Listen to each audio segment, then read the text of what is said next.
Hello, I'm George's dad and I don't read books. I ain't got time. I can go at the beginning. Hey. New setup, because now I am back at home. Also, new phone to film this on, so we'll have to see how that goes. I'm not quite sure how to work everything yet. And also very fluffy hair from swimming in the lake. So, new setup is fairy lights that I had around my board and my wardrobe at in my university room are now behind on my books, which is actually quite nice. My TARDIS store there. And you're now on a music stand, which is why the levelling is not quite right, but we're going to try this. And also a bit of a word of warning, the videos that are coming out over the summer are going to sort of jump between set in university, my university room, and being filmed at home. This is because certain videos, like this video, my summer holidays TBR, needs to be filmed on certain dates, and the monthly reads need to be filmed on certain dates.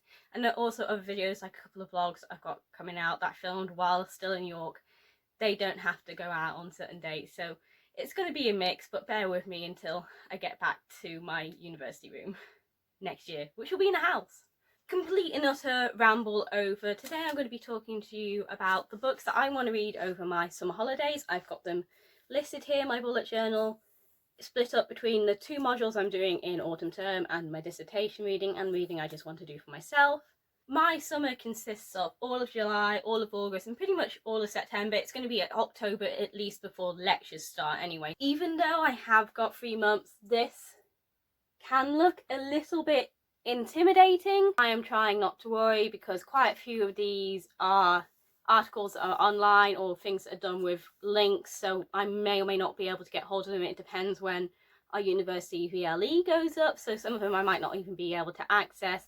And quite a lot of my romance ones are all links, and there's 3 books that I'm waiting for. If you saw my anticipated summer releases, I can't read the actual physical books for this module yet because they have not been published yet. So when they do get here, I'll try and get them read. But my priority is all the physical books, and I'm actually going to prioritise my dissertation reading over the module reading because my dissertation is something that's completely done by me. It's not set out with contact hours. So my modules will have a week-to-week structure, so there's week-to-week reading. My dissertation will not, it'll be all on me. So I want to get the initial dissertation reading done hopefully before term starts, because I need to narrow down this big expanse of books that I could possibly use into about 3, possibly 4 main texts used for my dissertation. So that's why certain things are highlighted, because they're more of a priority to get read than other things. But I'll explain that as we go through. I'm going to talk more about the books that I want to read for myself. I'm not going to linger on module books so much. These are my Tennyson to Tolkien module books, which is a module about medievalism in Victorian to modern writing. So Hook of Pook's Hill I have already read in June, so that's not on my reading list.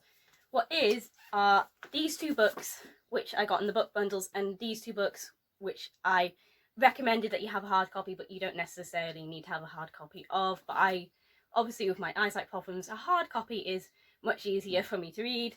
So we have Tennyson's Ideals of the King, which is going to have a lot of medieval themes in it, so I'm very excited about this read. We also have News from Nowhere from William Morris, one of 2 William Morris books that we have on here, because we also have The Story of the Glittering Pain. I bought a physical copy from this, even though there's going to be a digitized copy for us to read from the module, but I obviously hope to read more a digital copy. This is very obviously medieval inspired for our medievalism theme.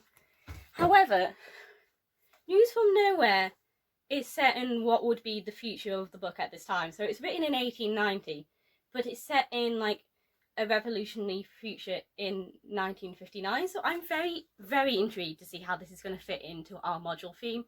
And the last book, which was not in the book bundles, our convener for the module, Matt, did not put this book on the book bundles, even though it's going to be our week 9 read, because he said, I suspect you all own a copy of this anyway, which is true, because that book here is another copy of The Hobbit, and I've got this copy here, so this is a copy I'm going to read it from and write my notes in. So I'm excited to read The Hobbit once again for this module. So my dissertation is going to be based around the atomic bombs in literature, so I've got to do a lot of reading to find exactly what area of this I want to narrow down in. So it means reading quite widely. It also means having a lot of historical context in my dissertation, which I'm so happy about because I love history, even though I'm doing a literature degree.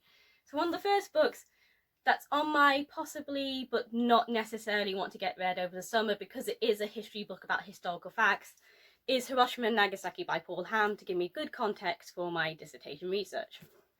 So then these are the actual books that I want to get read that I could possibly use as text in my dissertation.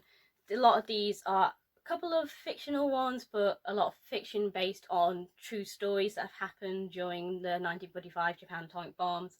And this one, for example, 1000 Paper Cranes, is straight up based on a legend that has happened in Japan. That is of Sadako Sasaki. So I don't think this is going to be an actual text to analyse because it's a bit too historically based, but I think it's going to be very interesting background reading. I've also got Black Rain by, I'm going to pronounce all these names wrong because there's a lot of very Japanese names in these books that I'm reading, and that's Matsui Ibushi, and that is based on the true memoirs of a woman who was caught up in the black rain that happened after Hiroshima, so the radioactive black rain that started to fall after the bombs happened. So another one that I think might be too much based in more of a journalism side than a literature side, so but I really definitely want to read this to get some good historical notes in it. Same with the journalism side is John Hersey's Hiroshima. I have read this before. I read this during my A-levels, and it is written in 1946, so straight after the events of what I want to be writing about, and it follows the true story of 6 survivors. So again, maybe too to the truth for a dissertation on literature, but I definitely think it's going to be interesting to read.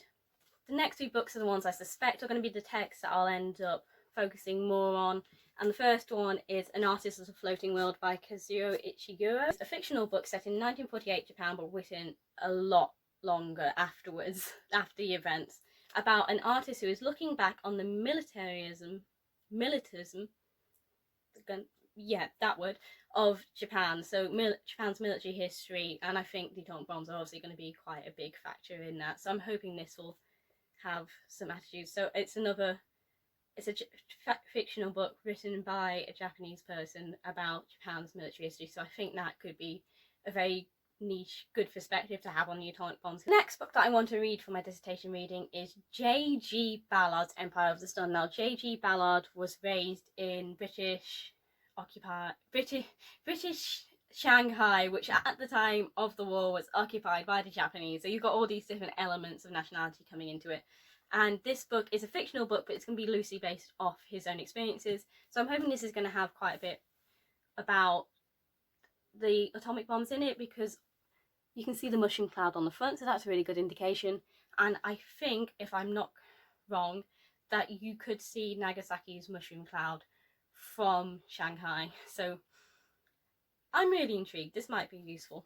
The next book I want to read, or at least 3 of the stories in it, is the Penguin Book of Japanese Short Stories. This is because this has got sectioned out into different themes for the short stories, and one of the themes is the atomic bomb. So there's at least 3 short stories that include the atomic bombs in them, and I want to see which ones are going to be useful and which might have an indication of which aspect of it I want to zoom in on. So I want to definitely at least read those 3 and maybe read the others as well. Hopefully it's a bit of recreational reading, so I'll have to see how that goes. But that is probably my strongest point for having atomic bombs in literature, since it has its own section on it. Now on to the books that I want to read for myself. I've got 2 books that I'm sort of debating over. The first book is Chernobyl by, I'm going to say this so wrong, Serhii Plokhy, but it's obviously atomic related, like nuclear related, like the atomic bombs that dropped on Japan, but it's not going to be specifically relevant. But I thought it might be good to have some wider reading on nuclear in general, and that I'm just really interested in it, but I'm not making this a priority at all. And the same with recreational books that I'm not making a priority is Circe by Madeline Miller. Not because I don't think this book is going to be great, it's because I bought this book and I put it on my Bookstagram that this is one of the books I'd found and bought from Tesco's only for £4.50 because I heard people raving about it, and 3 different people messaged me to say it's absolutely brilliant. So that's made made me push this book forward in wanting to read it maybe this summer, even though I wasn't going to plan to. So how great it is has pushed it forward, even though it's not going to be a priority for me. So that's why it's a non-priority book. The other non-priority books that I want to try and read this summer are the Harry Potter series. I've only ever read up to Prisoner of Azkaban, and now don't judge me for this, it's because during primary school, the reading age of which Harry Potter started, I was not allowed to read the good books. I was stuck on Biff, Chip and Kipper, because bad eyes must mean, oh, she doesn't like reading, she can't read. So I missed a whole generation of reading. I missed Harry Potter, I missed Percy Jackson. I managed to get hold of Lemony Snicket.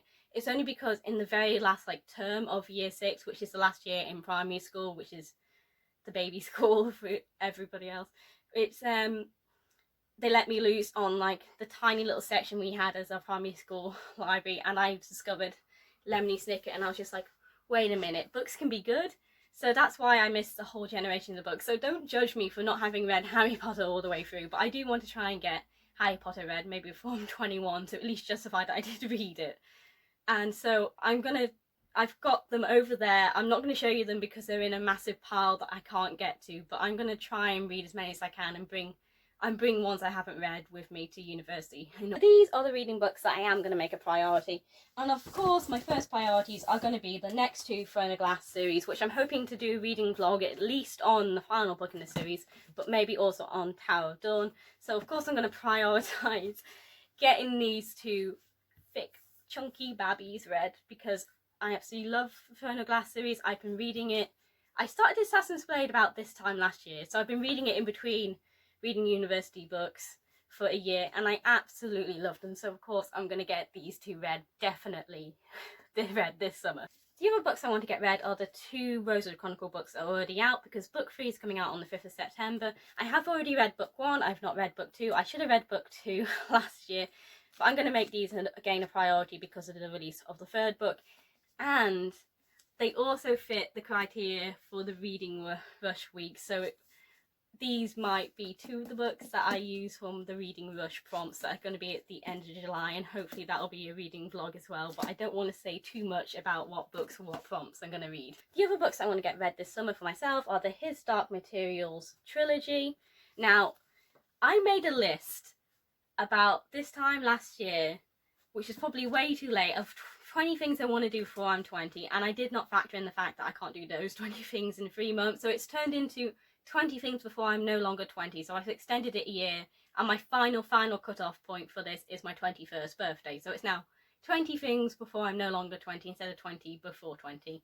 And on that was read the Harry Potter series, read the Throne of Glass series, so that's what pushed me to finally get to reading them, and I'm so glad I did because they're my favourite ever books. Well, maybe A Court of Thorns and Roses might be my favourite ever. You can see by how highly prioritised they are on my, this is my shelf of favourites or anticipated favourites, so they're right up on the top shelf underneath the hardback chunky books top shelf.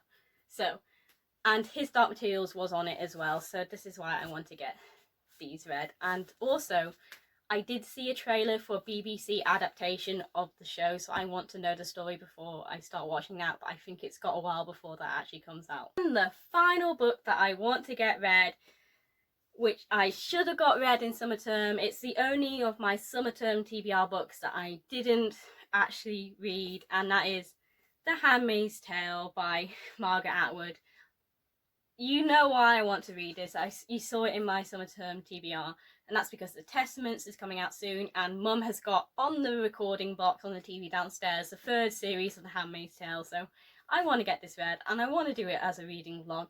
I might want to do His Dark Trilogy as a reading vlog altogether, but I definitely want to get this as a reading vlog for itself, so you knew it was coming. So those are the books that I want to read over my summer holidays. They are now scattered in piles everywhere because my books no longer fit on my shelves. I've got this shelf, 2 piles of books are up to here on here. I've got piles and piles all over my dresser, and I've got a whole separate shelf for Doctor Who books up there. So a lot of reading that I want to get done, and a lot of reading that I need to do for university. My plan is to hopefully try and get one university book and one of my own recreational reading books done each week, so reading at a rate of two books per week, which seems so easy on weeks like this where I haven't got much to do, but maybe when my shifts at work start coming through might not be so easy. And I'm going to make an exception for the reading rush week, so I'm not going to do any, maybe not do any university reading books for that, because I want to obviously stick to the prompts, and maybe one of the books might fit into the prompts, but I'm just hoping that I don't get any shifts at work that week, so I can spend the whole week just reading and doing another readathon, which will have another vlog hopefully coming up, I'm not sure when. So like, comment and subscribe, and I'll see you in the next video.